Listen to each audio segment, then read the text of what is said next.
जंगल में गर्मी अपने चरम पर थी। सूरज की तपती किरणें धरती को झुलसा रही थीं। ऐसे ही एक दिन जंगल में नई नई आई नीली मैना को अपने लिए घर बनाना था, पर अफसोस उसे घोंसला बनाने का कोई अनुभव नहीं था। नीली मैना कमजोर आवाज में हताश होकर, यह तो बहुत मुश्किल काम है। मेरे पास न सूखी लकड़ियां हैं और न सूखे पत्ते।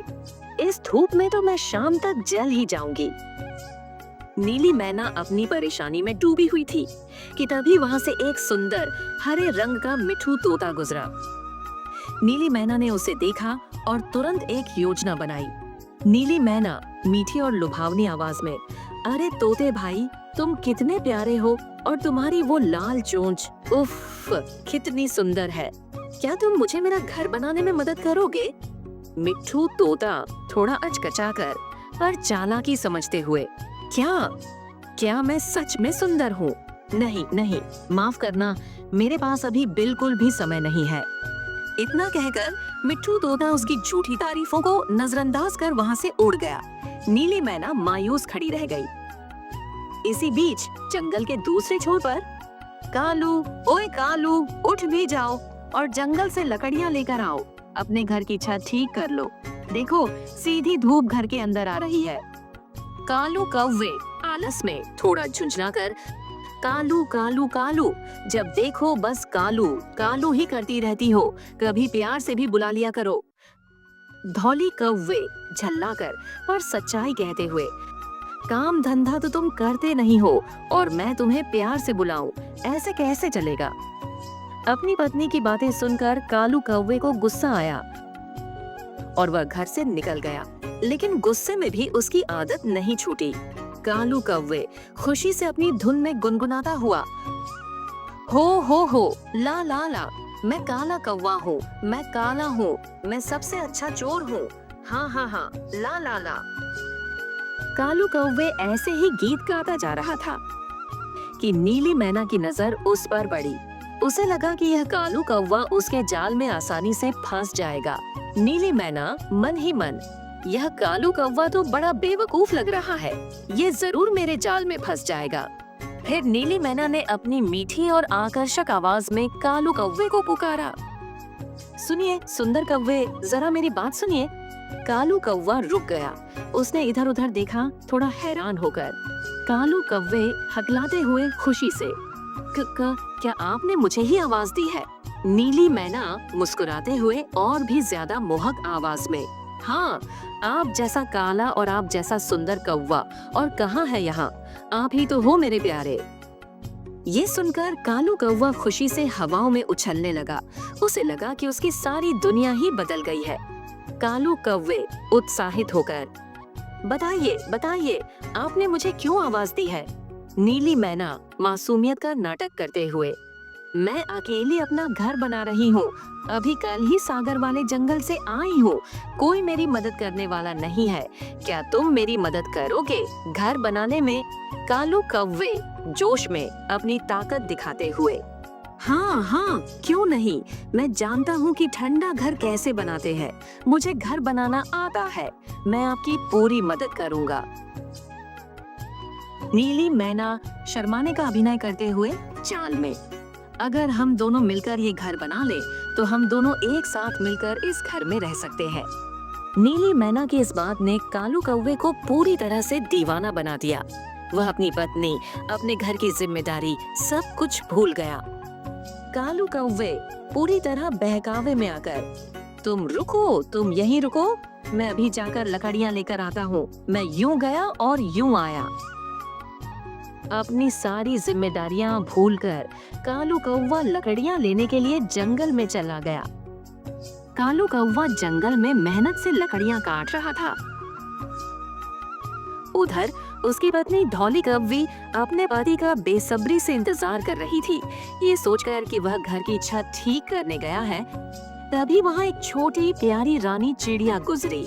रानी चिड़िया मधुर आवाज में, कालू भैया, अच्छा ही हुआ जो आप अपने घर की छत की मरम्मत के लिए लकड़ियां लेने आ गए, गर्मी बहुत ज्यादा है। कालू कौवे थोड़ा हड़बड़ाकर, हाँ चिड़िया धौली मुझे बहुत दिनों से बोल रही है। कालू कौवे ने चिड़िया को यह नहीं बताया कि वह तो लकड़ियां नीली मैना का घर बनाने के लिए काट रहा था। कालू कौवा लकड़ियां ले गया और नीली मैना का घर बनाना शुरू कर दिया, जबकि नीली मैना ठंडी छांव में बैठकर आराम से जूस पी रही थी। कुछ देर बाद रानी चिड़िया धौली कौवी के घर जाती है। धौली कौवी थोड़ी चिंतित, चिड़िया बहन, कालू सुबह से छत बनाने के लिए लकड़ियां लेने गया हुआ है, अभी तक लौट कर नहीं आया।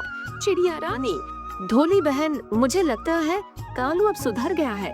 वह जंगल में इतनी सख्त गर्मी में लकड़ियां काट रहा था, वो थक गया होगा, शायद वो आने ही वाला होगा।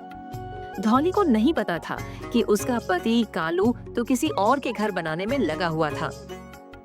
कालू कौवा पसीना पोंछते हुए गर्व से, हो गया, आधा काम तो हो गया, अब छत का काम मैं कल करूंगा। नीली मैना प्रभावित होने का नाटक करते हुए, कालू कौवे जी, तुमने कमाल कर दिया, अब कल आकर मेरे घर की छत जरूर बना देना। कालू कौवे पूरी तरह मोह में फंसकर, मेरी नहीं, हम दोनों की, मेरी पत्नी धौली हर समय मुझसे लड़ती रहती है, अब मैं तुमसे शादी करके तुम्हारे साथ इसी घर में रहूंगा। नीली मैना शर्माने का नाटक करते हुए मक्कारी से, कालू जी, तुमने तो मेरे मुंह की ही बात कर दी, अब जाओ और कल सुबह सवेरे ही आ जाना, मैं तुम्हारा इंतजार करूंगी। कालू अपनी नई प्रेमिका की मीठी बातों से पूरी तरह खुश होकर अपने घर चला जाता है। घर पहुंचते ही धौली कौवे ने कालू से सवाल किया। धौली कौवी आवाज में थोड़ी सख्ती, कालू, लकड़ियां कहाँ है? मुझे तो चिड़िया ने बताया था कि तुम जंगल में लकड़ियां काट रहे थे। कालू कौवा झूठ बोलते हुए, धौली, वो बुलबुल बहुत गरीब थी, जब मैंने लकड़ियां काट ली तो वह रोने लगी, मुझे उस पर बहुत दया आ गई और मैंने सारी काटी हुई लकड़ियां बुलबुल को दे दी। धौली कौवे गुस्से में, दूसरों की मदद कर रहे हो और अपने घर की छत नहीं है, ये कैसी जिम्मेदारी है? कालू कौवा मामला शांत करने की कोशिश करते हुए, तुम चिंता न करो, मैं कर लूंगा, सब ठीक हो जाएगा। रात हो जाती है। नीली मैना कालू कौवे के सपने में आती है। नीली मैना प्यार से सुलह करने की कोशिश करते हुए, मेरे पास आओ, मैं तुम्हारी चोंच साफ कर देती हूँ, तुम्हारी चोंच पर फल लगा हुआ है, शायद कुछ खाते हुए लगा होगा। कालू कौवा नीली मैना के नाम पर सपना देखते हुए, इतना प्यार तो मुझे कभी किसी ने नहीं दिया, तुम मेरा कितना ख्याल रखती हो। नीली जी, मैं तुम्हारे लिए जान दे दूंगा, मैं जान भी दे दूंगा। कालू की ये बातें सुनकर धौली का सब्र जवाब दे गया। पास पड़ा हुआ झाड़ू उठाया और एक जोरदार वार कालू के सिर पर किया। धौली कौवे गुस्से में तेज आवाज में, उठ जाओ, अब उठ जाओ, सुबह हो गई है और तुम अभी तक सपने देख रहे हो, तुम्हारा दिमाग खराब हो गया है क्या? कालू कौवा हड़बड़ाकर जल्दी से उठ जाता है। कालू कौवा, नीली मैना से मिलने की जल्दी में, मुझे जाना था, मुझे सुबह सवेरे एक जरूरी काम पर जाना था। ऐसा कहकर कालू कौवा वहाँ से चला जाता है और आकर नीली मैना से कहता, तुम सारी रात मेरे सपने में आई, तुमने मुझे सारी रात सोने नहीं दिया। नीली मैना, अब जल्दी से घर की छत पूरी कर लो, फिर सारी रात बैठकर बातें किया करेंगे और तुम मुझे अपनी चोरियों के किस्से सुनाना। कालू कौवे, मैं करूंगा दूसरों के घर चोरियां और तुम्हें लाकर दूंगा अच्छे अच्छे फल, तुम्हारा जीवन खुशियों से भर दूंगा। कालू कौवा फिर से काम पर लग जाता है। वह सूखा घास लाता है और घर की छत पूरी कर लेता है। सारा दिन तपती धूप में कालू कौवा नीली मैना का घर बनाता है और शाम तक नीली मैना का सुंदर घर बनकर तैयार हो जाता है। अब मैं अपना सारा सामान उठा लाता हूँ, मुझे नहीं रहना उस गंदी शक्ल वाली धौली के साथ, अब मैं नीली के साथ ही रहूंगा। ऐसा कहते हुए कालू कौवा जल्दी से अपने घर जाता है। घर पहुँचते ही धौली कौवी ने उसे देखा। धौली कौवी, कालू, तुम कहाँ थे, इतनी देर क्यों लगी? कालू कौवा, नीली मैना के नशे में, मैं तो हवाओं में हूँ, अब मैं अपनी नीली जी के साथ उसके घर में रहूंगा, मैं जा रहा हूँ, बाय, तुम्हें मेरी अब जरूरत नहीं। धौली कौवी, कालू, रुको, मेरी बात सुनो, कहाँ जा रहे हो?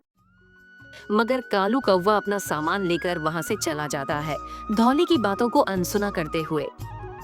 देखो नीली जी, तुम्हारा कालू आ गया, अब हम हमेशा साथ रहेंगे। नीली मैना ने कालू कौवे को देखा और उसके चेहरे पर एक भयानक शातिर मुस्कान आई। उसने कालू को बेदर्दी से धक्का दिया। चल बुड्ढे, भाग यहाँ से, मेरा घर बन गया, तेरा मेरा साथ यहीं तक था। अगर दोबारा मुझे आवाज दी तो मैं शोर मचाऊंगी, मैं पूरे जंगल को बुलाऊंगी और तुम्हारी पिटाई करवाऊंगी। नीली मैना का यह क्रूर रवैया देखकर कालू कौवे की तो अक्ल ही मारी जाती है। वह पूरी तरह से स्तब्ध ठगा सा महसूस करता है। कालू कौवे हैरान होकर टूटती आवाज में, काका, क्या क्या ये तुम क्या कह रही हो? मेरा घर, हमारा घर। नीली मैना, भाग जाओ, दफा हो जाओ यहाँ से, बुढ़े कहीं के। तुम्हें घर बनाने के लिए इस्तेमाल किया गया था, काले कौवे। दोस्तों, आपको इस कहानी से क्या शिक्षा मिलती है? कमेंट बॉक्स में जरूर बताना। आज के समय में सारी दुनिया मतलबी है, अपना काम काढ़ने के लिए किस हद तक भी जा सकती है। अगर आपको ये कहानी पसंद आई तो वीडियो को लाइक करें, हमारे चैनल को सब्सक्राइब करें और बेल आइकन जरूर दबाएं। धन्यवाद दोस्तों।